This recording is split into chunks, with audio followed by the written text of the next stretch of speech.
تخيل معايا كده يا صديقي، تصحى تلاقي نفسك في عالم مليء بالوحوش، عالم غريب وظواهر غريبة. وده بطلنا تشو، عيل غلبان كحيان كده كان بيتعرض للتنمر من الكل، لا ده كمان اتعرض للخيانة من أقرب الناس. البت اللي كان بيحبها اديته على قفاه. المهم بعد ما بطلنا بيموت بيرجع تاني، ولكن المرة دي بيكتسب نظام وبيسبق الكل. الولا بيقرر انه خلاص لازم يبقى الملك، ولكن ازاي اكتسب النظام ونظام ايه بالظبط وازاي سبق الكل وازاي هيواجه الوحوش، ده بقى اللي هنعرفه النهارده يا صديقي. فاذكر الله وصلي على النبي، وخلينا نوصل الفيديو ده لاكتر من 5000 لايك. والآن هيا لنرى ماذا حدث وماذا جرى. بتبدأ قصتنا مع بطلنا تشو، واللي بيبقى داخل لعبة وعالم جديد، وإن اللعبة ديت في الأول كده كانت مجرد لعبة عادية، ولكن بعد إصدار معين منها اللعبة دي اتطورت واللي بقت قريبة جدا من الواقع، والوحوش اللي فيها بقت واقعية جدا، وكمان الأسلحة بتاعتهم اتطورت واللي بقت زي الحقيقة بالظبط. ولكن الغدر بقى ما بين البشر، واللي في منهم بقى اللي غدروا بيه وهو دلوقتي اتولد من تاني. المعلم رجع لأول يوم دخل فيه اللعبة، ولكن هنا بيقرر يغير حياته كلها ويبقى ملك اللعبة والعالم ده.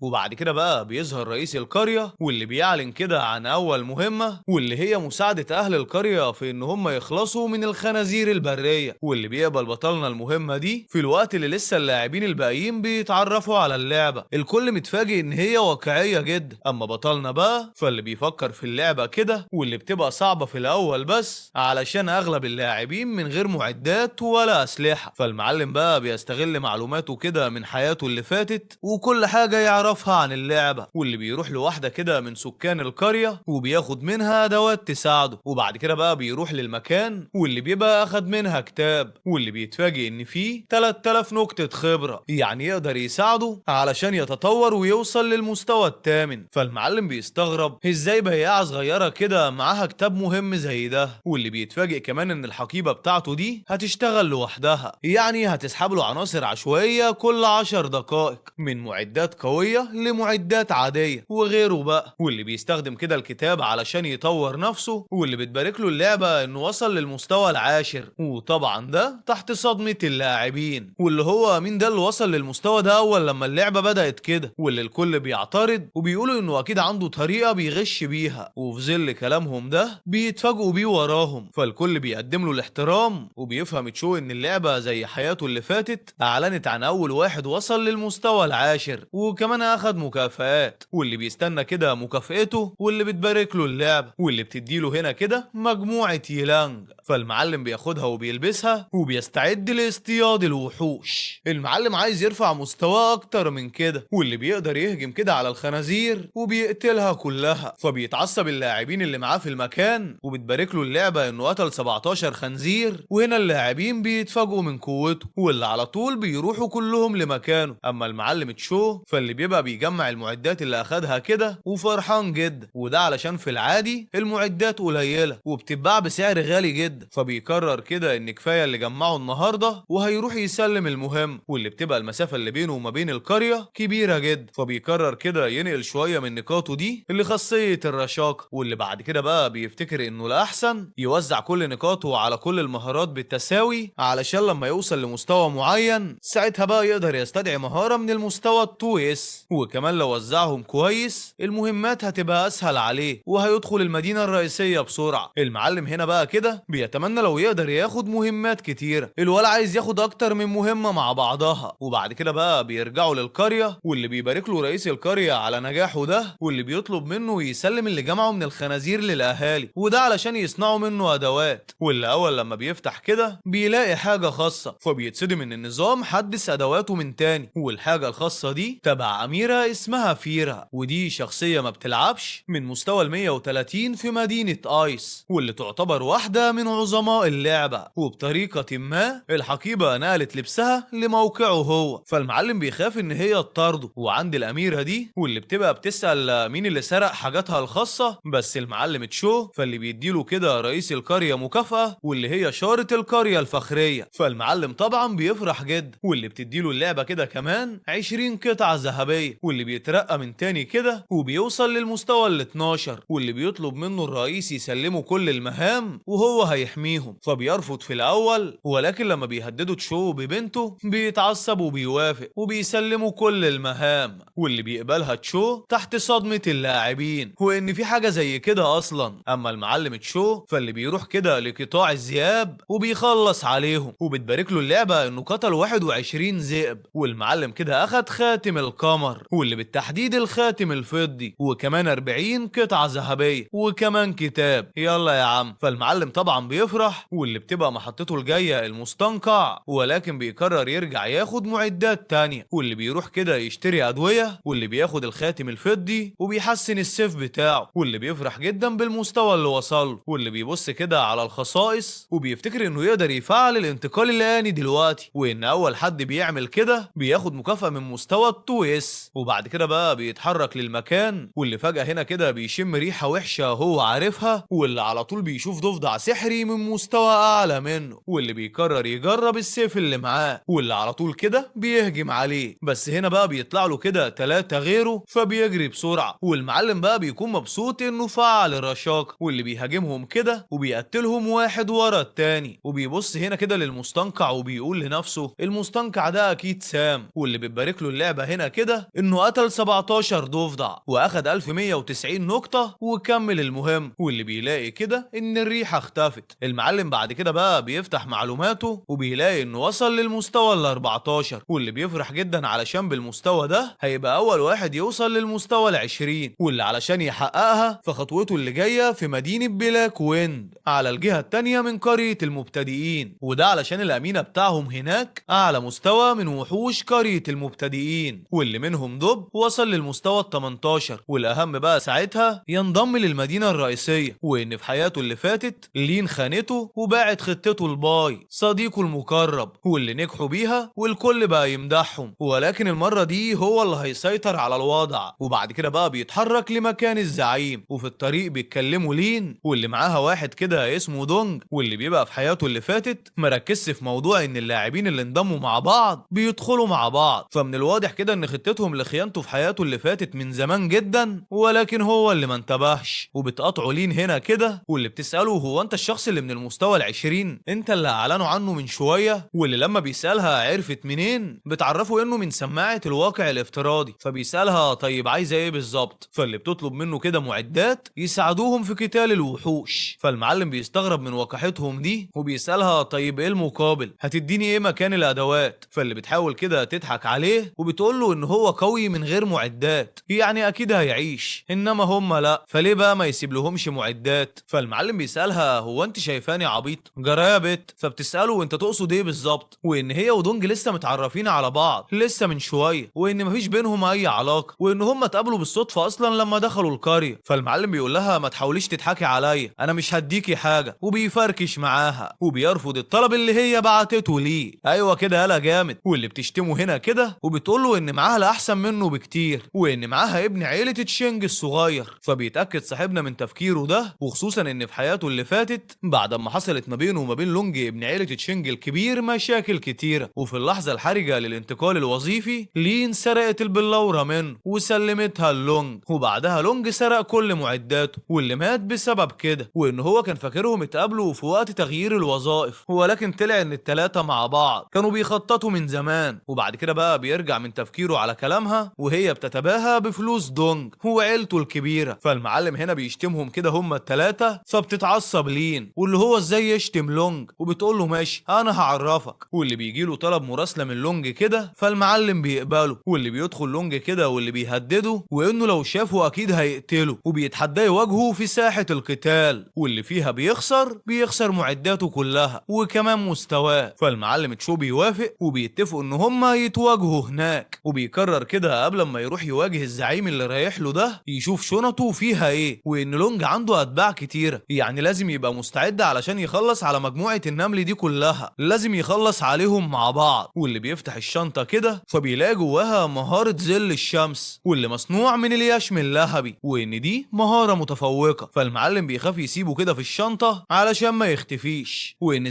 زنزانة الهاوية فيها وحوش من المستوى ال130، وكمان أرواح سماوية، وكمان شياطين أرضية حاجة كده من المستوى ال108، وكمان برج بابل المكون من 999 طابق، وكلهم المهارة دي بتخلص عليهم تماما، واللي بيقرر كده ياخدها دلوقتي وبيتمنى لو تظهر له مرة تانية في المستقبل. وبعد كده بقى وفي مكان ما بيبقى الناس بتصرخ من الرعب علشان في خنزير عملاق هجم عليهم ومحدش عارف مستواه ايه، واللي بيهاجم تشو المكان بالوحش، واللي بيستخدم مهارة ظل الشمس. المعلم بيخلص على كل اللي في المكان، بيخلص على الكل من لاعبين ووحوش، وبيتصدم تشو نفسه من قوة الهجوم وانه في ثواني بس خلص على الكل، وبيبارك له النظام بقى انه قتل 350 خنزير. والمعلم كده بياخد 3150 نقطة خبرة، وكمان 3520 قطعة ذهبية، واللي بيترقى كده في المستوى وبيوصل للمستوى ال20، واللي بيبقى زعلان جدا ان الحد الاقصى لقرية المبتدئين هو المستوى ال20، وان بضربة زي دي كان ممكن يوصل للمستوى ال30، وكان ممكن يوصل بسهولة كمان. وبعد كده بقى بيتجمع لاعبين كتير في القرية، واللي بيسأل ناس منهم هو ايه اللي حصل وازاي اتنقلوا هنا فجأة، فبيقول لهم اللاعبين اللي ماتوا في القرية ان فجأة الشمس وقعت عليهم والكل مات، فاللي بيقرروا كده يسألوا رئيس القرية عن اللي حصل، وبيعرفهم اللي حصل، وان ده بسبب ان حد لقى قطعة قوية واستخدمها في الهجوم وقتل الكل. فاللي بيتصدموا كلهم هنا بقى كده علشان معنى كده ان الوحوش كلها ماتت، واللي بيقرروا كده يستنوا رجوع الوحوش من تاني. اما المعلم تشو فاللي بيوصل للقرية وبيشوف الكل وبيلاحظ الفرق اللي بينه وما بينهم، فبيقرر كده انه يعدي من ورا ولا كأن اي حاجة حصلت، وده علشان الاهم بالنسبة له بس انه يوصل لمكان الانتقال الآني. ولكن بيتفاجئ الكل لما بيشوفوه ومش بيفهموا هو لسه عايش ازاي وازاي فلت من الهجوم، واللي بيسأل واحد منهم هو ده تشو القوي، وبيسأل واحد منهم لو ممكن ان تشو اصلا هو اللي استخدم المهارة دي، فبيتعصب الكل من مجرد الفكرة بس، واللي بيقرروا كده يروحوا وراه، وده علشان يفهموا هو ليه عمل كده، فبيتريق عليهم واحد منهم علشان واضح جدا الفرق اللي ما بينهم وبينه. اما المعلم تشو فاللي بيوصل للمكان وبيتفاجئ ان حتى الجهاز متعطل، واللي فجأة كده بيظهر واحد من الجهاز ده واللي بيطلب منه تشو ينقله لمدينة ايس، فاللي بينقله كده واللي بتبقى اكبر مدينة في نيابولا واللي فيها موارد كتيرة ولكن برضه مخاطر كبيرة جدا، وان في حياته اللي فاتت النقابة الخفية والنقابة المهيمنة الاتنين بدأوا شغلهم التجاري هنا، وكمان قائد قوات فيرا والحراس بتوع المدينة، وكمان كنز عيلة اوكون المدفون تحت الارض. كل دول حاجات ما ينفعش يفوتها ابدا، واللي بيبارك له النظام انه اول لاعب انتقل من قرية المبتدئين للمدينة دي، وبيبلغوا النظام كمان ان نظام الشحن العالمي بدأ، وكمان نظام المزادات العالمي، فبيتفاجئ اللاعبين ان النظام ده اتفتح، وان كده الفجوة اللي ما بين اللاعبين هتزيد اكتر، واللي مش بيبقوا فاهمين هو ازاي تشو انتقل بالسرعة دي، ده هو لسه في المستوى العاشر يا جدعان، واللي بيبقوا بيحسدوه وفي نفس الوقت خايفين منه، خايفين لا ياخد كل الفرص هناك، وده على ما يوصلوا للمدينة، واللي هو على ما يوصلوا للمدينة ما يلاقوش هناك اي معدات، وبيكافئ النظام تشو هنا كده بقلادة السماء المرصعة بالنجوم، واللي بيفرح تشو جدا علشان شافها مرة واحدة بس في حياته اللي فاتت، وده كان في الطابق ال24 من برج بابل، واللي بيبقى مش مصدق انه اخدها في حياته دي، واللي بيلاحظ كده في نفس الوقت ان اللعبة بتتقدم بشكل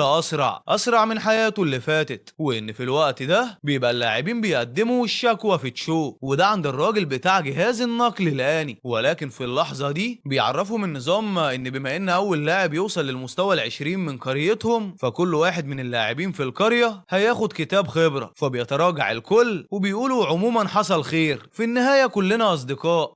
يا جبنة، كل ده علشان الموارد يا عالم يا بتوع المصلحة. وبعد كده بقى بيمشوا كلهم وبيتجمع اللاعبين كلهم كده واللي بيمدحوا في تشو وانه فخر للقرية كلها، واللي بيبداوا كده يقاتلوا الوحوش. اما المعلم تشو فاللي بيبقى اخد مهمة كده خفية وطبعا كملها، واللي كانت مهمته ان هو يساعد عيلة فيرا ان هم يلاقوا بنتهم الكبيرة اللي اختفت من 10 سنوات، والمعلم كده بياخد مكافأة جرعة خاصة، واللي رجعت بعد ما سرقها خفاش القمر، واللي بعد كده بقى خلص مهمة خفية تانية وقتل الوحوش ورجع البلورة بتاعت وانج بو، واللي بيبقى تشو ماشي وحاسس بإرهاق من المهام الكتيرة اللي موجودة هنا في المكان، ولكن الحلو ان المكافآت حلوة جدا، ولكن للأسف كل مهمة ما يقدرش ياخدها غير مرة واحدة بس، وان في حياته اللي فاتت اللاعبين اللي كملوا مهام خفية كتيرة بقوا شاطرين جدا في نص اللعبة، واللي بتجيله رسالة كده ان شنطته مليانة، يعني لازم يروح لمنطقة التخزين ويخزن هناك المعدات اللي معاه، او حتى يبيع الزياده اللي مش محتاجها، وده علشان يفضي مساحه في شنطته. واللي بيبقى نسي كده انه بعد ما خلص على الكل في القريه فطبيعي انه اخد معدات كتيره، فاللي بيفتحها هنا كده وبيلاقي ان ال60 مربع مليانين، ولكن اغلبها معدات ملهاش لازمه كلها للمبتدئين. فالمعلم هنا كده بيقرر يروح للمزاد، وبيفتكر ان المزادات كلها تحت سيطره عائله يي، واللي حاطين خادم ليها هناك، يعني لو اشترك كتير هيدوله مهمه خفيه واكيد هتكون قويه. واللي بيضيف معدات كده، واللي بيجي للاعبين اشعار من المزاد وبيفضلوا يشتروا، واللي بعد شويه بتبقى شنطه تشو رجعت فاضيه ومفيش فيها غير مربعين بس. وبعد كده بقى بيجيله تحديث وبيلاقي لبس كامل، ولكن بيتعصب لما بيلاقيه بناتي، ولكن بيقرر يستغل الموضوع ده علشان ياخد مساعده من شخصيات اللعبه، واللي ساعتها بقى تحسين قوته هيبقى سهل عليه. واللي بيقرر كده يجرب يلبسها، ولكن اللعبه بترفض. وبيفكر هنا بقى كده في الفلوس اللي كسبها، واللي بيبقى الكل بيقدر يحول الفلوس الحقيقيه بتاعتهم دي لعملات ذهبيه، والعكس صحيح. يعني البنت اللي اشترت اغلب المعدات دي دفعت حوالي كده 300 ألف دولار، واللي بيبقى الكل متفاجئ من المبلغ، ولكن في نفس الوقت بيفتكر انه كلها شويه وقت، وان لما الوحوش الحقيقيه تظهر في العالم الحقيقي الفلوس الحقيقيه دي قيمتها هتقل، حتى العملات الذهبيه مش هيبقى ليها قيمه غير ان احنا بس نشتري بيها شويه موارد، ومش هيبقى مسموح غير بالتبادلات ما بين اللاعبين. واللي علشان كده لازم يجمع ادوات كتيره ومهمه. يعني كده البنت دي واللي اسمها شياو مش خسرانه حاجه، واللي فجاه كده بيركز مع الاسم ده وبيفتكر ان البنت دي هتبقى واحده من اقوى الشخصيات في اللعبه، وده في المستقبل، وكمان قائده نقابه بايلين، وان هي مش بس لاعبه قويه، دي كمان الحفيده الاكبر لعيله جيانج في العاصمه. ولو قارن لونج واتباعه بيها فهم بالنسبه لهم شويه نمل تدوس عليهم برجليها. واللي بيفتكر كده في حياته اللي فاتت ان هي اخدت خاتم قوي في مرحلتها الابتدائيه، وده اللي خلاها تبقى اقوى لاعبه في قاره ستار ايس كلها. واللي بيجيله كده طلب صداقه منها، فبيتفاجئ ان شياو اللي الكل بيجري وراها في حياته اللي فاتت هي اللي بعتاله، واللي عايز يوصل لرقمها كده اللي هي بعتاله طلب صداقه منه. فالمعلم طبعا بيوافق وبيرحب الاتنين ببعض، وبتقول له شياو ان هي ما توقعتش انه يقبل طلب الصداقه بتاعها، وبتساله لو معاه معدات تانية زي دروع اسلحه او غيره. فالمعلم بيقول لها مفيش درع بس عنده مجموعه، فبتقول له ماشي انا مستعده اشتريها باي سعر. فالمعلم بيقول لها بس انا مش عايز فلوس، وبيسالها لو عندها اي معدات نادره، فبتقول له ايوه معايا خاتم هبعت لك تشوفه. فبيتصدم ان هي عرضته عليه، وان لو حد قدر ياخد الخاتم ده 3 مرات هيبقى هو الوحيد اللي هياخد مهمات خفيه رئيسيه، واللي مكافآتها بتبقى معدات ونقاط سمات مجانيه، وكل نقاط الخبره بتتضاعف 3 مرات. فالمعلم طبعا بيوافق على العرض بتاعها ده، واللي بيبعت لها كده المجموعه، وبياخد هو الخاتم، وهي بتاخد المجموعه التانية بتاعه اللبس البناتي، وبتبارك لها البنات ان هي عرفت تاخد منه حاجه، وكمان عرفت تصاحبه. واللي بتسالها هيعملوا ايه بالمعدات دي كلها، وان هي ملهاش لازمه، فبتقول لها ما تنساش ان في لاعبين لسه في قريه المبتدئين واكيد محتاجينها، فبالتالي المعدات سعرها عمره ما هيقل. فبتمدحها زميلتها على ذكائها ده. واللي بتبقى لين بتشوف شياو وهي ماشيه باللبس وبتتغاظ منها جد، وبتقول انه مش حلو قوي، هي بتتباهى بيه ليه، وان هي مش مهتمه نهائي بيه ولا حتى غيرانه منها، ولكن بيبقى النار بتطلع منها، هي الغيره مولعاها. واللي بتقرب منها كده وبتسالها هي اشتريتهم منين، وان حبيبها عايز يشتري زيهم، فبتقول لها ان هي اشتريتهم من تشو. فبيسالوها مين بالظبط، فبتعرفهم هو مين، فبتتصدم لين وبتقول لها نعم انت بتهزري صح. فبتسالها شياوة تقصدي ايه، فاللي بتسكت لين هنا كده وبتقول لها ان هي مش هتعطلها اكتر من كده. وبعد كده بتمشي شياو زميلتها، واللي بعد ما بيمشوا بتبقى لين ودونج الاتنين هيموتوا من الغيظ، وده لان تشو رفض يبيع ليهم وانه باع لناس تاني. واللي بتتخانق لين مع دونج وبتقول له انت لازمتك ايه لما انت مش عارف تشتري لي اللي انا عايزاه. وبعد كده بقى بتوصل بنت وبتسالها انت متعصبه كده ليه، واللي بيبقى اسمها تشاو، فبتقول لها لين مفيش حاجه. وبتسالها هي ولونجا هم كانوا فين، فبيقول لها ان هم خرجوا من اللعبه يجيبوا فلوس، وبيقول لها ان هم لازم يشتروا كتاب خبرات، وده علشان يوصلوا للمستوى ال20 بسرعه، ولازم يروحوا للمدينه الرئيسيه، لازم يعملوا كده في اسرع وقت ممكن. واللي بتمدحوا لين وبتساله لو هيشتري لهم هم كمان. فالمعلم بيقول لها طبعا احنا كلنا فريق مع بعض ولازم نوصل للمدينه الرئيسيه، لازم ندوس على وش اللي اسمه تشو ده. اما عند المعلم تشو فاللي بيبقى بيكلم واحده كده من شخصيات اللعبه دي، واللي بيوصل لها كده رساله، واللي بتبقى دي مهمه خفيه، واللي بياخد فيها 5 سمات مجانيه وكمان 1000 نقطه خبره، لا ده كمان فوقيهم 1000 قطعه ذهبيه. المعلم هنا بقى بيدخل للمستوى ال21، فبيشكر في الخاتم ده، واللي بيقرر كده يركز على النقاط بتاعة السمات أكتر من نقاط الخبرة، واللي ساعتها بقى يقدر يقتل وحش في المستوى ال24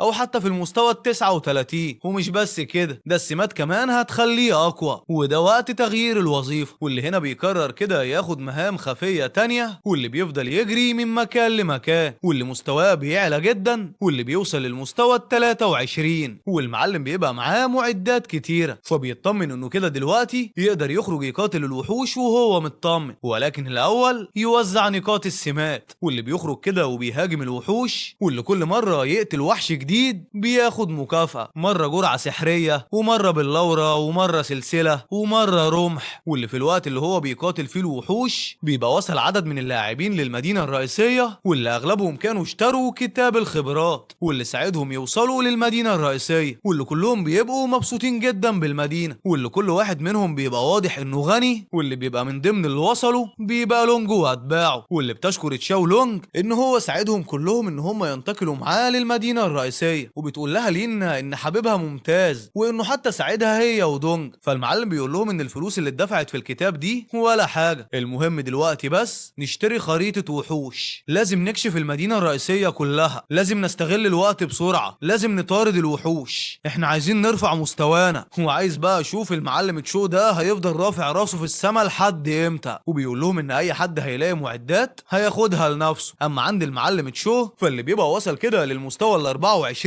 واللي بيبقى ملاحظ ان الوحوش اللي هنا اصعب في القتال من القرية، وبيحس باللاعبين الكتار اللي وصلوا المدينة، واللي بيبقى زعلان على اللاعبين اللي ما قدروش يوصلوا، وده لان هم فقراء علشان اللي وصلوا دول دفعوا فلوس. زعلان على اللي ما جاش علشان دول اللي هيبقوا اول ناس تموت لما الوحوش تظهر، واللي بيقرر انه ما يهتمش ويركز في مهمته الخفية بس علشان يرجع ويسلم المهمة اللي معاه بما انه خلصها. وبعد كده بقى وفي الطريق بيقرر يشوف شنطته، واللي بيلاقي كده تحديث لديك واقف على كرة سلة، واللي بيتفاجئ ان هي ظهرت بالسرعة دي، ولكن حماسه ده بيضيع لما بيفتكر ان هي مش مفيدة قوي، وبيشوف ايه اللي تاني كسبه، فبيلاقي جرعة اختفاء، ولكن بتستمر ال5 دقايق بس، يعني مش مفيدة قوي. وبعد كده بقى بيلاقي خريطة منجم الكتاب المقدس، فالمعلم بيقول لك حلو ده، وان هي هتفيده في تغيير الوظيفة، وكمان معاه بلورات حمراء، فالمعلم بيفرح بيها جدا علشان مش هيحتاج يشتري جرعات الدم اللي ملهاش لازمة. واللي بيلاقي علاقة ما بينه كده وما بين واحدة اسمها سيليست، والمعلم هنا بيترعب لما بس بيفتكر اسمها، وده علشان دي واحدة من اكتر الرؤساء الخارقين رعبا،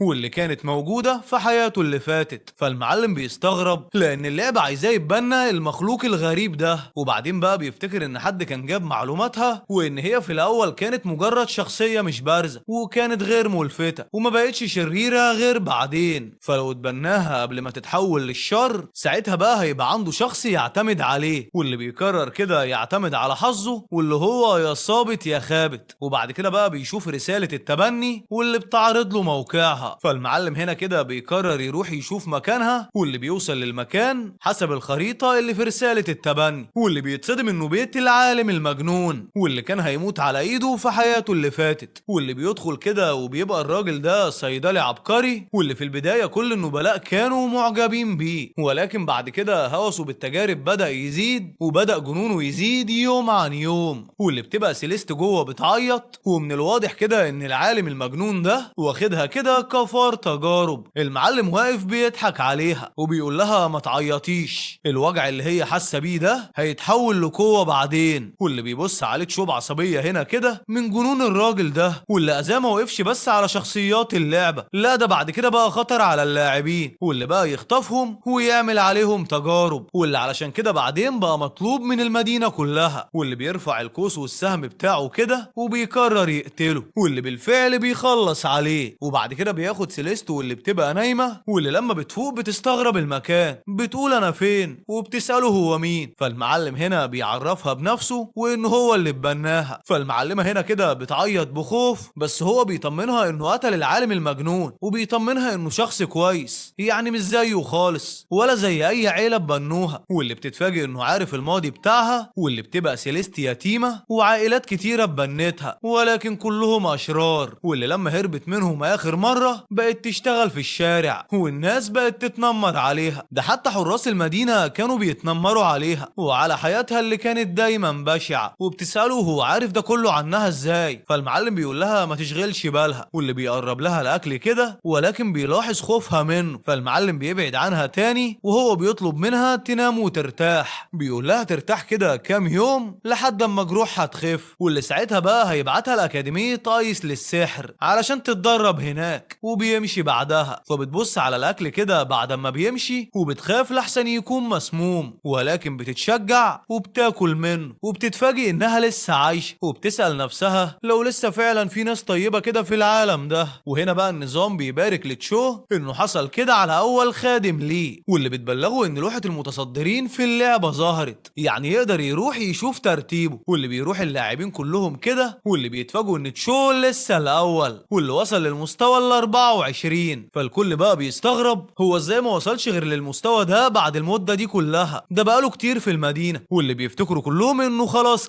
كده وقع، وانه قبل كده كان محظوظ وبس، وان هم قريب جدا هيتفوقوا عليه. واللي بيبقى تشو بيبص عليهم من بعيد كده وبيقول ان شويه المبتدئين دول لسه ما يعرفوش الفرق ما بين المكانين، واللي بيحاول واحد منهم يستخدم كتاب خبرته ولكن ما بيعرفش. فبيقول واحد منهم من الواضح كده ان كتب الخبره ملهاش لازمه هنا، واكيد ده السبب اللي خلى تشو يتقدم ببطء، وان هم كانوا فاكرينه طيب لما كان بيبيع لهم كتب الخبره. لا، ده طلع ذكي لانه عارف ان هو مش مستفيد منها حاجه. واللي بيقرروا هم كمان يبيعوا الكتب اللي معاهم، وبيقرروا بعدها يروحوا كده يصطادوا الوحوش علشان يتفوقوا على تشو ويثبتوا له مين اللي اقوى. واللي بيبقى تشو بيسمعهم وبيتريق عليهم علشان هم فاكرين ان الهدف ان هم يرفعوا من مستواهم بسرعه، ما يعرفوش ان القوه الحقيقيه هي تحصيل السمات وزياده القوه. واللي بعد كده بقى بيمشي، واللي بيشوفوا كده مجموعه من البنات واللي بيبقوا معجبين بوسامته، واللي بيبقوا عايزينه ينضم للنقابه بتاعتهم، واللي بيبقوا عارفين انه تشو، ولكن لما بيلاقوه مشغول بيقرروا ان هم ما يضايقوهوش ويسيبوه براحته وبيمشوا. واللي بيبقى تشو كده بيتدرب على حاجه معينه، واللي بيجيله كده عجوز من شخصيات اللعبه واللي بيمدحوا على قوته وبيساله لو عايز يقترن ببنته درة، واللي بتبقى روبوت حديدي. وبيبص للراجل ده كده وبيفتكر من حياته اللي فاتت انه واحد من سلالات العيله المالكه، وان عليه ديون كتيره، والاهم ان بنته دي عندها مشاكل كتير خالص وما بتعرفش تعمل حاجه، ده حتى تصويبها غلط. فمين ده اللي يتجرأ وياخدها؟ مين ده اللي يلعب بيها؟ ده يبقى بيودي نفسه في داهيه. وان في حياته اللي فاتت واحد اسمه دايكنج هو اللي اقترن بيها، واللي ساعتها الجهاز بتاعه كده تقريبا ولع بيه، وان البتاعه دي عامله كده زي روبوت بيخسر اللعيبه تلقائي. وبيبص للعجوز وبيقول له انه اقل من امكانيات بنته بكتير، وان في هنا في المدينه شاب مثالي ليها واسمه لونج. فالعجوز بيقول له شكرا، انا هروح ادور عليه حالا. فبيمشي العجوز وبيفرح تشو، وده علشان خلص منه ولبس لونج في نفس الوقت. واللي بيبقى وصل كده للمستوى ال 25 وبيقارن نفسه مع حياته اللي فاتت، واللي ساعتها كانت نقاطه 200 بس، وما تخيلش في حياته دي انه يوصل لل 900. وده معناه انه قريب جدا هياخد مهارة الفئة الخفية واللي من مستوى ال 2 اس. واللي بيبقى تشو خلص كل المهام الخفية اللي في المدينة وبيفكر يعمل ايه بقى، واللي بيقرر كده يشوف شنطته وظهر فيها ايه، فبيلاقي ان معاه معدات كتيرة واللي من ضمنهم لفافة مهمة عشوائية، فبيقرر كده يأجلها لوقت تاني. وبيشوف كده فبيلاقي لفافة تانية وكمان جرعة سحرية وكتاب مهارات فريد من نوعه. فالمعلم بيقولك بس حلو ده. واللي بعد كده بقى بيدخل على اللي بعده وبيلاقي رسالة، وبعد كده باللورة زرقاء، واللي بعدها رمح تاني، واللي بيبقى فرحان جدا بالمعدات دي. واللي بيكمل كده بص على المعدات، بطاقة بقى وكتاب وسيف، وبيقولك بس السيف ده هيجيب سعر كويس. واللي بيلاقي كده كتاب ذهبي، واللي من بعده كتاب احمر، وده لمعلم اسمه رونج، واللي هو مش عارف مين ده، ما يعرفش غير كانج. ولكن بالنسبة له عموما ان اغلب المعدات والموارد اللي جمعها المرة دي كويسة جدا، زي كتاب مهارات الجمر، وكمان كتاب المهارات الدائمة، الكتاب الذهبي، وكمان الكريستال اليوناني ده اهم حاجة فيهم، وده علشان ده واحد من اهم المواد اللي على الكوكب. ورغم ان الباقي ملهمش لازمة، ولكن في النهاية هي حاجات مجانية، واللي هيستفيد منه اهلا، واللي لا على طول هيبيعه، وده علشان طبعا يكسب منه. وبعد كده بقى فجأة بيستوعب كده انه شاف 17 بس مش 18، فبيتصدم ان الشنطة بتستهلك طاقة للتخزين. واللي بيروح لها كده فبتقول له الشنطة ان هي جعانة، واللي لما بيسألها عن طريقة تشبع بيها فبتقول له ان هي بتجدد طاقتها عن طريق النميمة. فالمعلم بيستغرب كلامها ده وبيسألها فبيسألها ده ازاي يعني، واللي هو ازاي فعلا الكلام ده، النميمة حرام. فبتقول له عن طريق اي شخصية من شخصيات اللعبة لازم يتكلم معاها قبل ما يقبل المهمة، واللي كده طاقتها هتتجدد. فالمعلم بيوافق وبيروح يتكلم مع شخصيات اللعبة اللي بيقابلهم، واللي بعد فترة بيسألها ايه شبعتي؟ فبتقول له ايوه حلو جدا يا ست، خوفتيني انا افتكرت نميمة تانية، ولكن الحمد لله. المهم ما علينا. بتقول له ان هي جمعت كلام كتير منهم، فالمعلم بيقول لها ان طاقتها كاملة، انما هو لا، فهيخرج شوية من اللعبة كده ياكل حاجة ويرجع تاني. ولكن الاول كده وقبل ما يطلع لازم يعرض كل المعدات اللي ملهاش لازمة في المزاد، واللي بيخرج من اللعبة كده واللي بيسحب منها مليون يوان، وده علشان المصاريف بس. وده بما ان لسه الواقع واللعبة ما اندمجوش مع بعض، فهو بقى هيستعمل الفلوس طالما لسه ليها فايدة. واللي بيروح لمطعم ياكل هناك وبتقابله الموظفة واللي بتسلمه المنيو، فالمعلم بيقعد وبتجيله واحدة تانية واللي بيبلغها كده طلبه، واللي بيقعد على تليفونه ويستنى الاكل، واللي بيسمع اتنين من اللي موجودين بيتساءلوا هو مين تشو ده، وان هو شاطر جدا في تجميع المعدات، وان هو لسه دافع له 700 الف يوان، وان هو لسه وراه ومش عارف يوصل للمستويات العالية. ومنهم اللي بيتمنى يقابله، ومنهم تاني اللي بيتمنى يتعلم منه. واللي بيبقى تشو بيسمع كل الكلام ده ومبسوط باللي بيسمعه، وده علشان اتشهر ما بين الكل. واللي بيقعد ياكل كده، ولكن بيقاطعهم واحد بيدخل وبيقول لكل اللي موجودين انتوا قاعدين كده ازاي؟ في قطعة اثرية اتعرضت في المزاد وهي الخنزير البري، ودي قطعة بتتوارث ما بين اللاعبين المبتدئين، فيلا بسرعة لازم تدخلوا للعبة. ولكن الكل بيرفض، وان هم ناويين يرتاحوا شوية الاول. واللي بيبقى تشو بيمدح في رأيهم ده علشان الراحة اهم حاجة في وقت الاندماج، وده علشان ساعتها هيبقوا محتاجين للياقتهم البدنية، وان لما اللعبة تندمج مع العالم ده اللي هيقدروا يطوروا من نفسهم بس هم اللي هيقدروا يدمجوا قوتهم الروحية في اللعبة مع جسمهم، وده بيحتاج ان جسمهم يبقى قوي ومتكامل، وده كمان مع قوتهم الروحية. واللي بيقرر كده يروح يلعب له شوية رياضة، واللي بيروح لمكان وبيحجز مساج، واللي في الوقت ده بيبقى المعلم لونج واتباعه دول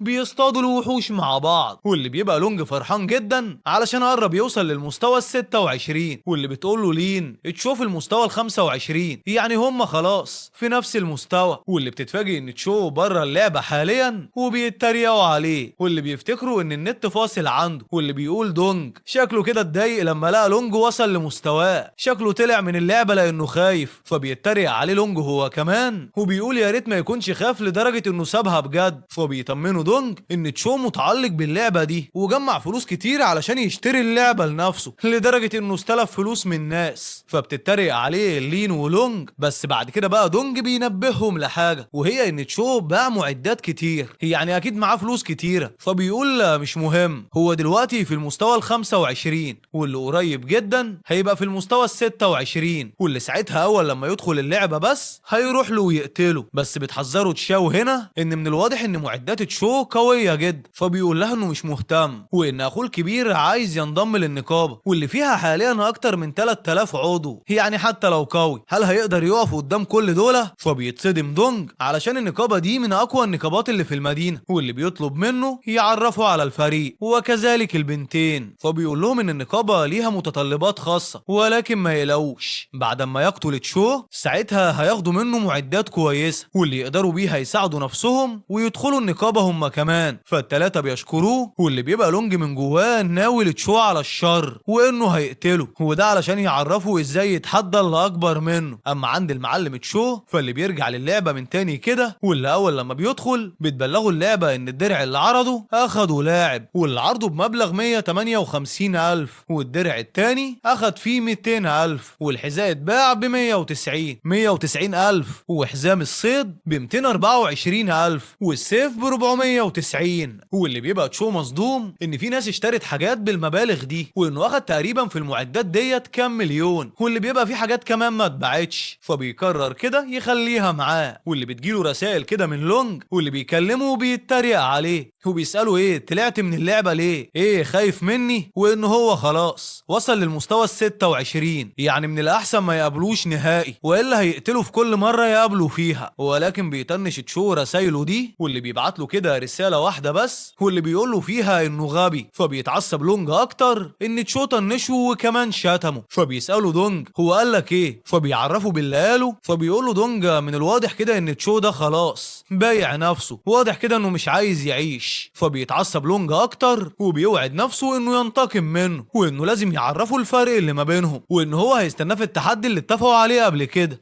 فبيقرر تشو انه يروح للولد ده يتعامل معاه، وده علشان يخلص من القصه العقيمه دي. واللي بعد كده بقى بيروح لمكان الانتقال الآني، واللي بينتقل كده لقلعه سانت سيا، واللي بيفتكر ان في حياته اللي فاتت ناس كتيره اصلا كانت اختارت القلعه دي واللي كانت قبل مدينه ايس واللي ظهرت بعدين، بس يمكن بسبب ظهوره المره دي وانه اختار مدينه ايس فلاعبين كتير اختاروها علشان هو ارتفع يعني، فقالوا ان دي كويسه. فبيتريق عليه لونج وبيقول له ده ايه الشجاعه دي كلها، وانه ما توقعش انه يجي بالسرعه دي، وان شكل معداته كده مقويه قلبه لدرجه ان خليته يتجرأ يهينه هو، وان النهارده هو اللي هيوريه مين فيهم الرئيس الحقيقي، مين ملك العالم ده، وانه هيخليه كل ما يشوفه بعد كده يضرب له تعظيم سلام. فبيبص له تشو كده واللي بيقول لنفسه ان الولد ده كان ولا حاجه في حياته اللي فاتت، وان لولا لين اللي سرقت معداته قبل كده وسلمتها ليه ما كانش وصل لحالته المأساويه دي في حياته اللي فاتت، وان هو هيدفعهم ثمن الدين اللي عليهم وعلى كل اللي عملوه فيه في حياته اللي فاتت. واللي بيدخل الاتنين لساحة القتال هنا كده واللي بتعرفوا اللعبة مواصفات لونج، فبيعرف تشو انه وصل للمستوى ال 26 وان معاه 300 نقطة سمات، واللي بيتريق عليه في سره. اما المعلم لونج فاللي بيبقى واثق في نفسه جدا وبيهاجم تشو واللي بيتصدى لهجومه، فبيتصدم لونج وبيسأله هو ازاي دفاعه قوي قوي كده لدرجة انه يصد هجومه. فبيقول له تشو انت هجومك هو اللي بطيء وكمان ضعيف. فبيتعصب لونج اكتر وبيهجم عليه تشو المره دي بسرعه كبيره، واللي بيضرب لونج تحت صدمه الباقيين. وبيقول دونج بصدمه ان بضربه واحده بس صحه لونج تعتبر اختفت. وبتقول لين هو ازاي تشو بقى بالقوه دي، وان لونج هو الاقوى ده في المستوى ال 26. واللي هنا بيسال لونج تشو انت واخد دواء ايه بالظبط، ايه اللي خلاك بالقوه دي؟ فبيقول له تشو ان من كلامه ورسمته لنفسه افتكروا اقوى من كده، ولكن في الاخر طلع مجرد كمامه عيل ملوش لازمه، وان المباراه دي ممله جدا. فبيتعصب لونج انه اتعلم عليه مره تانية من تشو، واللي بيشتمه كده وبياخد دواء وبيبص لتشو وهو بيقول له المره دي انت اللي هتخسر. فبيرفع تشو السهم بتاعه كده وبيقول له ما تحاولش لان اللعبه خلصت خلاص، واللي بيقتله كده تحت صدمه الثلاثه الباقيين دول،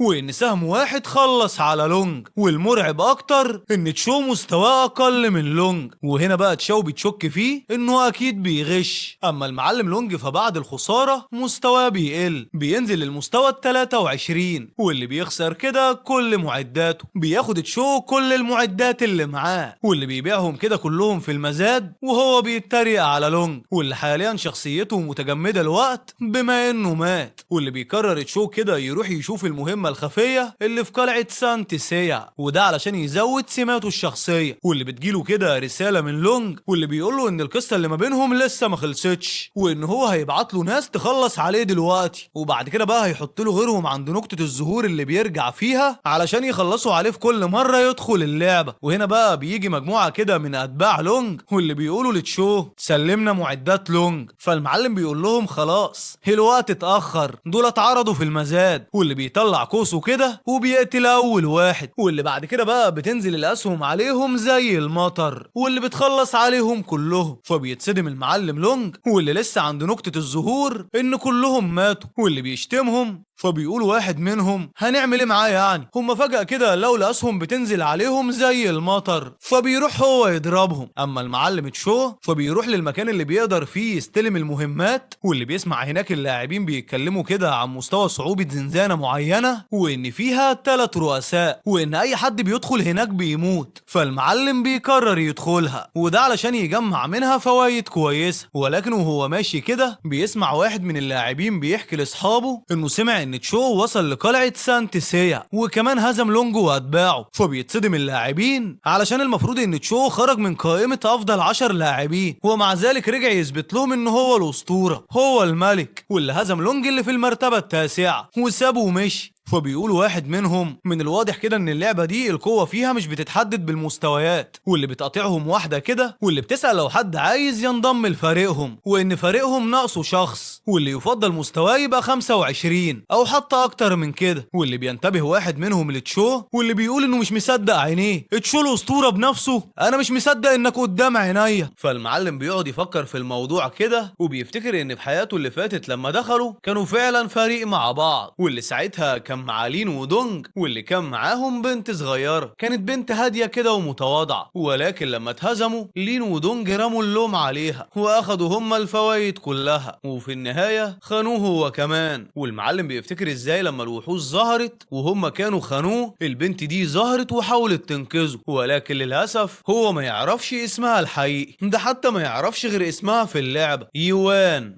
واللي بيحاول كده يفتح الأبراج، ولكن بيتفاجئ ان اللعبة رفضت، وده علشان مش مع فريق. فالمعلم بيحاول من تاني كده، ولكن اللعبة بترفض برضه، ما بترضاش تدخله، وبتحذره ان البرج صعب يعني لازم يبقى معاه فريق، ولكن هو بيكمل. وهنا بتدخلوا اللعبة للبرج زي ما هو عايز، وده تحت صدمة الفريق. الكل مستغرب انه دخل لوحده، وبيستغربوا اكتر ان نظام اللعبة وافق. فبيقول واحد منهم ان الفريق ده مجرد اقتراح من اللعبة، بس اللي شايف نفسه قوي يقدر يستغنى عنه. اما عند نكتة البداية، فاللي بيبقى لونجا واقف مع اخوه الكبير وبيصيح له من اللي حصل، بيحكي له كل حاجة عملها تشو. فالمعلم بيقول له ما تزعلش، حتة عيل زي ده مش هياخد في ايد نقابتنا ثانيتين، وان هم هينتقموا له. فبيشكروا لونج وبيقول لهم بما انه عضو فكل اللي هيحتاجوه منه يقولوا له على طول. واللي هنا بقى بيجي واحد واللي بيبلغهم ان تشو دخل زنزانة الحارس، وان الزنزانة دي راحها مجموعة منهم ولكن فشلوا في المهمة. فبيقول الاخ الكبير احنا هنروح هناك بنفسنا المرة دي، ولازم نجمع فريق صح. اما عند المعلم تشو، فاللي بيدخل كده واللي بيعترض طريقه مجموعة من الحرس، فبيقول لهم ما تعطلونيش يا رجالة. واللي بيقتل اول واحد كده، بعد كده بقى لسه التاني هيقول له اللعبة لسه هتبدأ، فبيطلع سيفه وبيقتله. واللي بيروح للتالت اللي بيهاجمه كده، فبيصد هجومه بالسهم. واللي على طول بيهاجمه بالقلادة على طول بيقتله. واللي بتبارك له اللعبة انه خلص مرحلة الزنزانة، وان المكافأة خلاص في شنطته، وكمان 20 نكتة سمة مجانية، وكمان لقب حارس المدينة. المهم المعلم بيطلع من الزنزانة كده وهو مبسوط بالمكافآت اللي اخدها دي، واللي بيقول لنفسه ان سرعته في انه يخلص اي مهمة بتزود المكافآت، واللي كل ما تزيد مكافآته كل ما موقفه يبقى اقوى لما العالمين يندمجوا مع بعض. واللي بيبقى اللاعبين طبعا سمعوا النتيجة دي والكل مبهور بيه، واللي بيقولوا ان هم هيحموا المدينة معاه. ولكن بطلنا اتعلم الدرس من حياته اللي فاتت، يعني ما عادش بيثق في حد، واللي بيقارن ما بين نتيجته في حياته دي وحياته اللي فاتت. فالمعلم بيلاقي ان المرة اللي فاتت خلص المرحلة دي في 7 مرات ودقيقة و53 ثانية، انما المرة دي من اول مرة وعمل كده في دقيقة و11 ثانية. ومش هو بس اللي بيقارن، لا ده كل اللاعبين كمان بيقارنوا مستواهم والوقت اللي اخدوه كفريق قبل ما يتهزموا، وبيسألوه كلهم لو عنده اي نصيحة. فالمعلم بيقول لهم انه ما يقدرش ينصحهم غير بحاجتين بس، ان هم يزودوا مستواهم والاحصائيات بتاعتهم. المستوى ده فعلا صعب ومحدش يحاول يدخله، وده من غير على الاقل لما يكون الفريق اللي فيه من المستوى 30، وبعد كده بقى بيسيبهم وبيمشي. واللي بيفتح الشنطة كده وبيشوف سيف جديد، واللي هنا بقى بيتدخل لونج كده مع نيوبي، واللي بيشاور له على تشو وبيقول له هو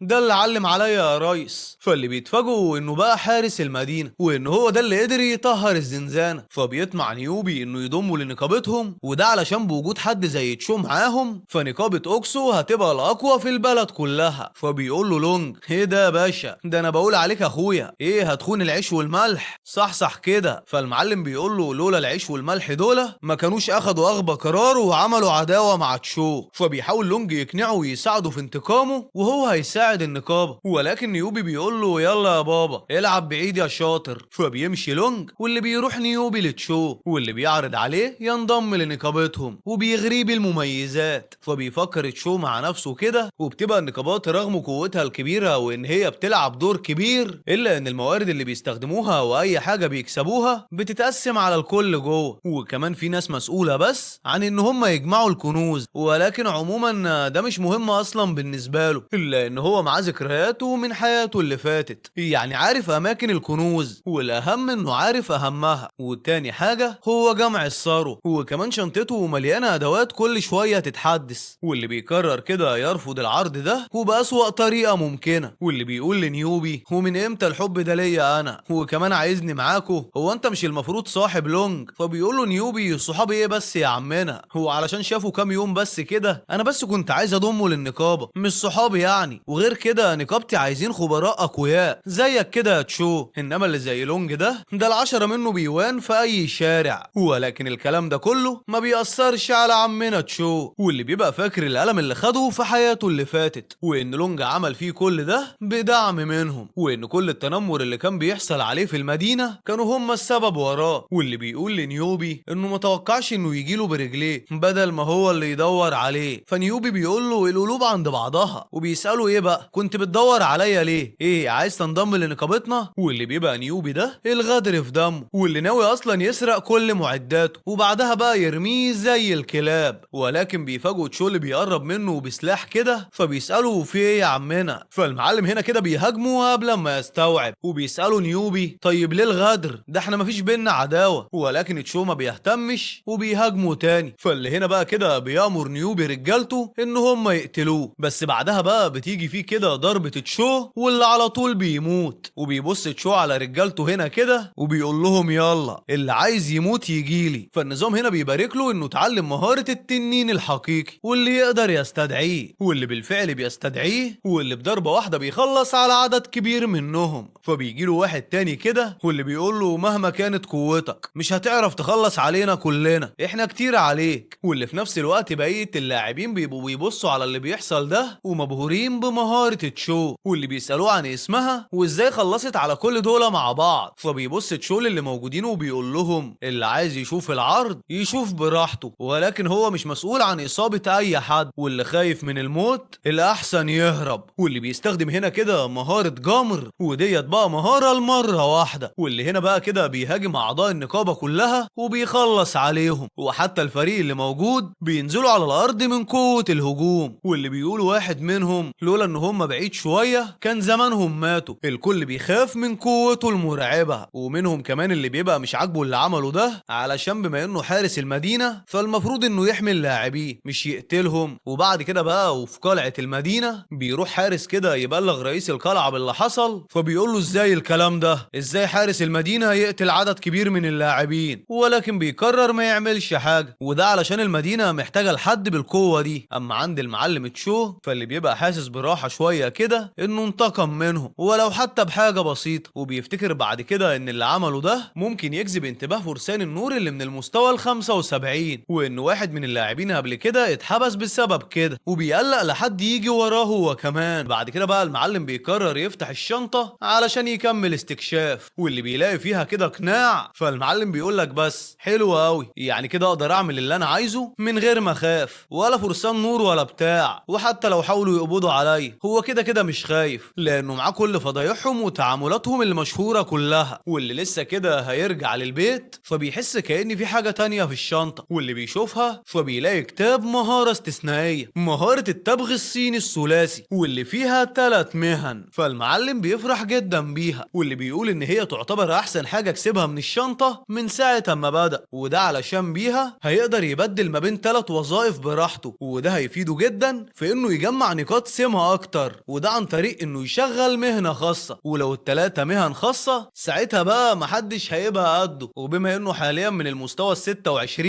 فهو لسه قدامه اكتر من 14 مستوى قبل حتى ما يعمل مهنته. واللي بيقرر كده يكمل في تجميع الموارد، واللي بيروح لمنجم الذهب المقدس، واللي بينتقل كده بالنقل الآني كالعادة، وبيفتكر في حياته اللي فاتت الناس اللي عرفت تغير وظيفتها عند المستوى ال40، وان ازاي البلورات والموارد المساعدة كانت مفيدة جدا. وطبعا بما ان فرصة تغيير المهنة دي بتيجي مرة واحدة فالكل غيروا وظيفتهم عند المستوى ده، ولكن هو عنده 3 وظائف فلازم يجمع لهم موارد علشان ياخدهم ال3. واللي اول مادة محتاجها هي كريستال كيرا، ودي بقى واحدة من المواد اللي بتزود نسبة نجاح تغيير الوظيفة. المعلم كده بقى بيروح للمنجم، واللي بيبص كده في الخريطة وبيلاقي كريستالة من المستوى 10 واللي عندها خاصية الزمكان، وكمان بتدعم الحياة في الكائنات المتعددة. ولكن الاول لازم يخلص على الوحش اللي جواها، فاللي بيهاجمه كده ولكن اول مرة ما بيتأثرش، فبيهاجمه كده بالتنين بعدها ولكن ولا الهوا.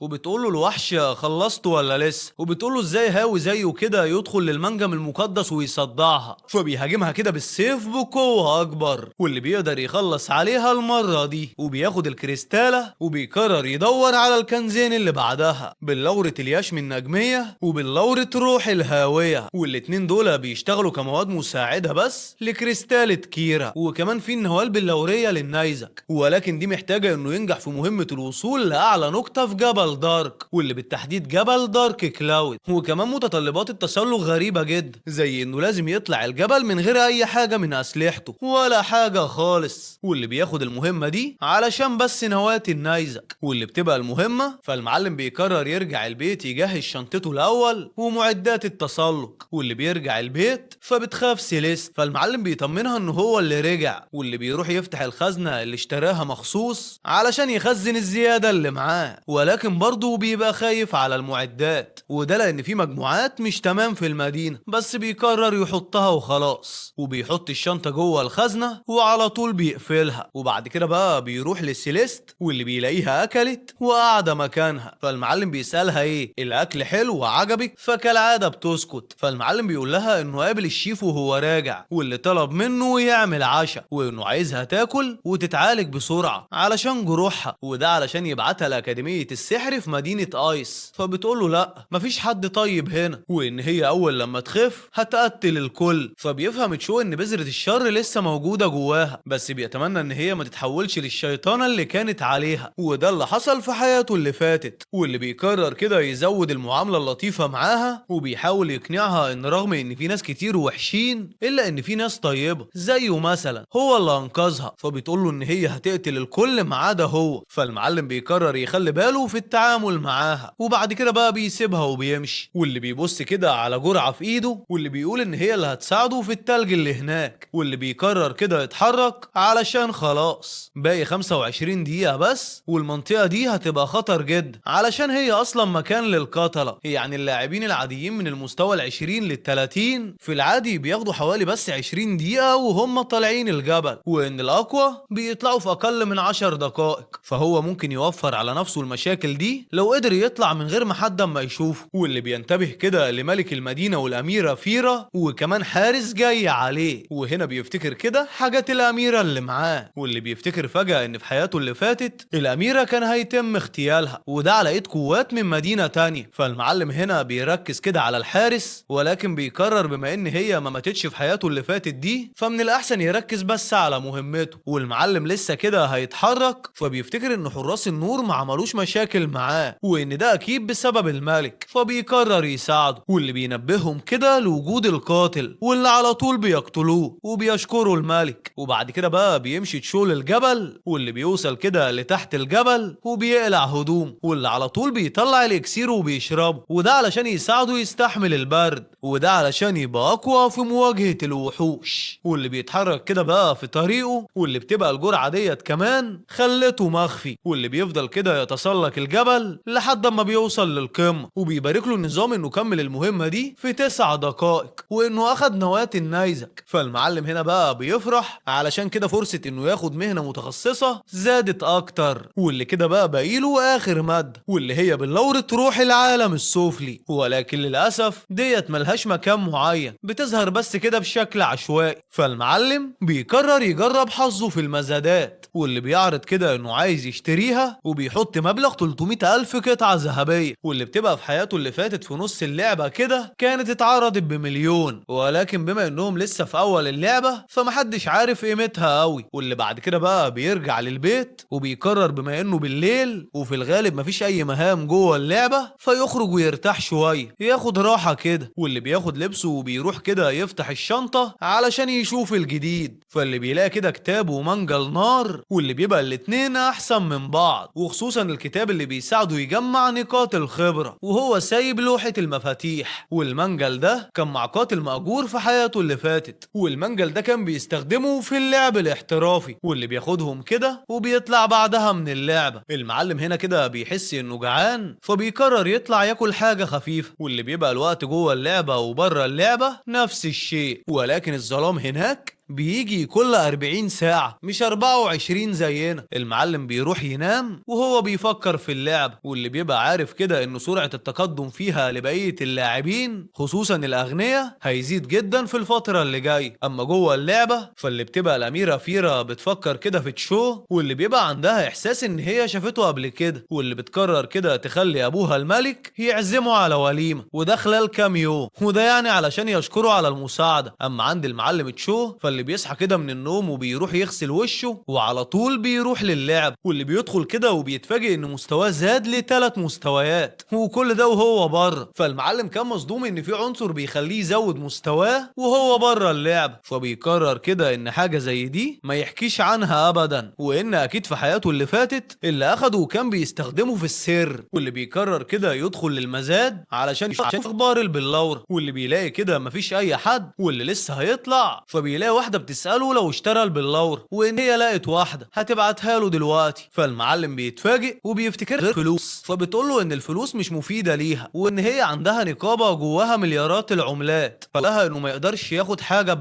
ممكن تطلب اي حاجه تانية في المقابل. فبتقول له انها مش محتاجه اي موارد، هي بس محتاجه يساعدها في اللعبه هي وصاحباتها، وان هم عايزين يعدوا زنزانه الحارس. واللي بعد كده بقى بيروح يقابلها، واللي بتطلع كده هي الشياو، واللي لما بتدخل للمكان الكل بيبقى معجب بيها، بنات وولاد، وبيعرفهم واحد ان دي شياو واحده من اغنياء العاصمه. واللي بيسالها واحد منهم لو هي هنا علشان الزنزانه، بس هنا بقى بيوصل تشو، واللي بيقرب منها هي وصاحبتها، واللي اول لما بتشوفه بتجري عليه بحماس. واللي هنا كل المكان بيفهموا ان هي جايه تقابله، واللي كلهم بيتكلموا على قوه تشو، وانه ازاي خلص على نقابه كامله لوحده، وانه اكيد اسطوره اللعبه دي، وانه ما عندوش منافس. وبيحسوا كده ان الاتنين دول لايقين على بعض، الاقوى والاجمل. واللي بيسالهم تشو انا اسف اتاخرت عليكم، فبتقول له لا وان هم لسه واصلين، فبيقول لهم يبعتوا له الدعوه، فاللي بتبعت له كده والمعلم بيوافق. واللي بيبقى الكل بيحسد البنتين دول على حظهم، وبيظهر لهم نفس الشخص الاول. واللي بيسالهم تشو ايه مستعدين، فبتقول له الشيوه انه يبدا وهم في ظهره، ولكن هو بضربه واحده بس بيخلص على الزعيم الاول تحت صدمه البنتين من السرعه والقوه. واللي بيجوا لتاني زعيم كده بيخلص عليه بالتنين اللي معاه، وطبعا هم بيبصوا عليه بصدمه، واللي بيقولوا شكله كده مش محتاج مساعده. وبيروحوا للتالت واللي بيخلص عليه برضه، فبتقول له البنت ايه الموضوع، هو ازاي خلص بالسهوله دي؟ لا يا راجل خبيه ونرجع نبدا من تاني. واللي بيطلعوا من الزنزانه التلاته كده، واللي بتفضل تمدحوا الشياوي على قوته، وانه خلص برج محصن من المستوى ال40 في لحظات بس. واللي بتبقى البنت اللي معاهم مبهوره بيه، واللي بتبارك لهم اللعبه ان هم خلاص خلصوا المستوى، وان هم كسروا الرقم القياسي، يعني كده وصلوا برقم جديد. فبينبهر كل اللاعبين واللي بيجروا على الشياو، الكل بيطلبوا منها تضمهم للنقابه بتاعتها، فبتقول لهم استنوا اللي عايز ينضم يتصل بالاداره اللي في المدينه. فبيسالها واحد منهم هو تشوف النقابه دي، فبتقول لهم لا، وبتبص له وبتساله هو انت مهتم تنضم لينا، وان هي ممكن تديله منصب الرئيس لو عايز. وطبعا ده تحت صدمه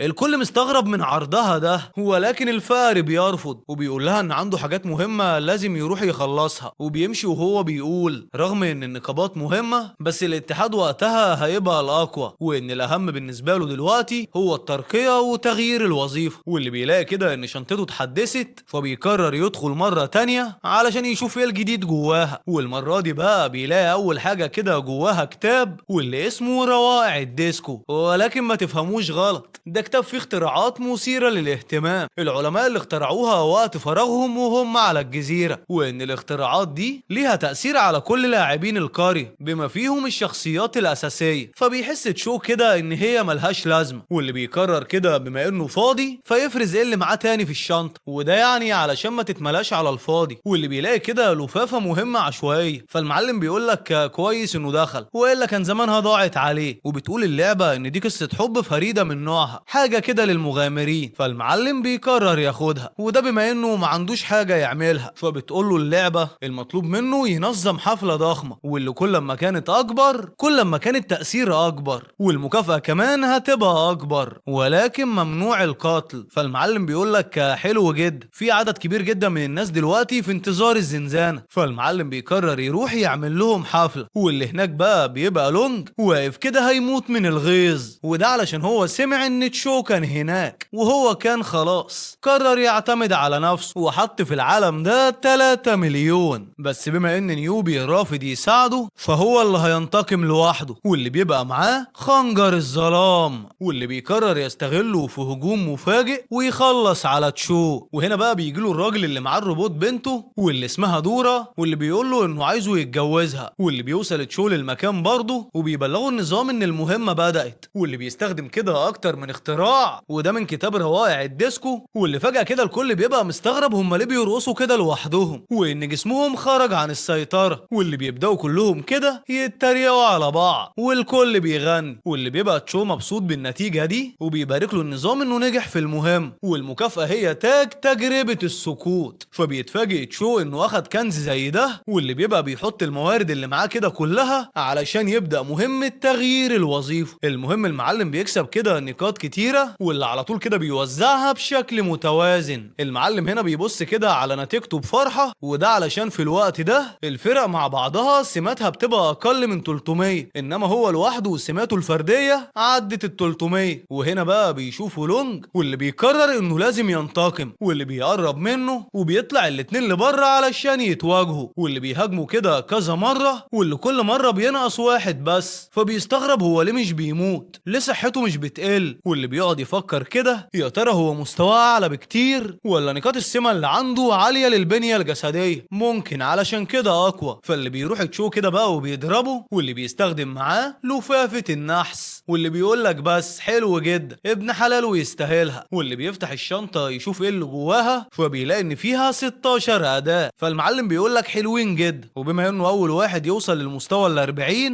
وكمان يغير الوظيفة فهو هيكسب حاجة كبيرة. واللي بيقرر كده يروح ياخد مهمة نقطة الصفر. المعلم بيروح يستلمها وبيقتل عدد كبير جدا من الوحوش. اما عند المعلم لونج فاللي بيبقى مقتنع ان تشو اكيد اكل حاجة خلت جسمه بالقوة دي، ده ما بينقص من صحته مهما حصل. ولكن فجأة كده بيدوس في حاجة وبيبص وبيتعصب، واللي هو مين اللي عمل حمام هنا. بعد كده بقى بيقابل نيوبي، فبيقول له انت بتعمل ايه هنا يا غبي؟ فنيوبي بيقول له انت بتقول لي انا يا غبي؟ ده انت يومك اسود. فبيقول له لونجا ان لسانه اتسحب غصب عنه وغلطة وندمان عليها، خليك انت الكبير. فبيقول له نيوبي هعديها لك المرة دي، وبيقول له انه كان غلطان في حكمه على تشو وما توقعش انه يغدر بيه ويقتله، وكمان قتل عدد من نقابتي. وبيسأله لو يعرف طريقه، فبيشاور له على الطريق. فبيقول له نيوبي انا عايز معلومات دقيقة اكتر، ولو عرف مكانه بالظبط يجي يبلغه. وهو مجهز معاه اكتر من واحد كلهم في المستوى ال35 علشان لازم نخلص عليه، وانه لو ساعدهم فهيضموا للنقابة ساعتها، ودي هتسيطر على المدينة كلها. فلونج بيشكره على الفرصة دي، وبعد كده بقى بيمشي نيوبي. اما المعلم لونج فاللي بيبقى شمتان في تشو، وبيقول ان ايامه قربت تنتهي هنا خلاص، والمرة دي هيخلص عليه بايده. واللي بيقرر كده يطلع يقتل شوية وحوش علشان يتدرب، واللي بيروح كده يطلب النقل الفوري لمدينة المؤتمرات، ولكن بيتصدم ان هي نقلته لمدينة الدمج، ودي بقى ارض تدريب ولكن للمبتدئين. واللي بيقعد يتخانق كده مع المسؤول علشان يرجعه، ولكن ولا الهوا. المعلم بيبص وراه كده، واللي بيتصدم بوحشين ضخمين، واللي قبل ما يتحرك بيقتلوا واحد منهم، واللي بيرجع تاني لنقطة الصفر يا حبيبي. واللي بيبقى مش فاهم هو ماله النحس ماسك فيه كده ليه، اشمعنى النهارده. واللي بيفتكر كده تشو، واللي بيبقى متأكد ان هو اللي ورا اللي بيحصل له ده. اما المعلم تشو بقى فاللي بيبقى بيقتل وحش، واللي بياخد منه كريستالة معينة، واللي بيبقى بعد ما قتل وحوش كتيرة كسب عدد نقاط كتير، وان بالبلورة دي هيقدر يكمل عملية تغيير الوظيفة. واللي بيرجع للمدينة وبيسلم المهم، وبيبارك له النظام انه اخيرا وصل للمستوى ال40. فالمعلم بيقرر يروح يغير الوظيفة، واللي بيروح كده للعمود بتاع الوظائف، واللي اول لما بيمسكه فجأة كده بيخرج منه طاقة، واللي بتحاوط تشو. وبيبارك له النظام انه غير وظيفته لوظيفة خاصة من السري اس، واللي معاه مهارة قاتل الزمن ولحظة من الخلود من المفارقة. واللي بيبقى اللاعبين بيسمعوا انجازه الجديد ده وهم مصدومين، وان هم كانوا لسه مقابلينه امبارح لما كان في المستوى ال20 ودلوقتي دخل ال40. طب ازاي عملها؟ واللي بيسأل واحد تاني لو حد عارف الفئة اللي تشو غير وظيفته ليها، واللي بتبارك له اللعبة كده مرة تانية وانه اول واحد يغير وظيفته، والمكافأة هي مجموعة من 10 قطع. فالمعلم بيفرح بيها جدا، وده علشان دفاعها قوي، وكمان يقدر يعطل بيها هجوم اي شخص ويثبته مكانه، وكمان هياخد مهمات بشكل غير محدود، ونقاط السمات هتبقى غير محدودة برضه. واللي بيطلع المهارة بتاعت كتاب الجمر، واللي بيستخدمها وبيروح يستكشف مهنته التانية. ولكن يا ترى تطلع ايه المهنة دي؟ ويا ترى الولا لونج ناويله على ايه؟ يا ترى هيقدر ينتقم؟ ويا ترى كمان يوبي هو كمان مخبيله ايه. عايز اقولك ان الاحداث بتزداد حماس، واللي علشان يوصلك اشعار بالاحداث الجديدة يبقى ظبط بقى الدنيا كده، لايك للفيديو واشترك في القناة، والاهم طبعا اذكر الله وصلي على النبي.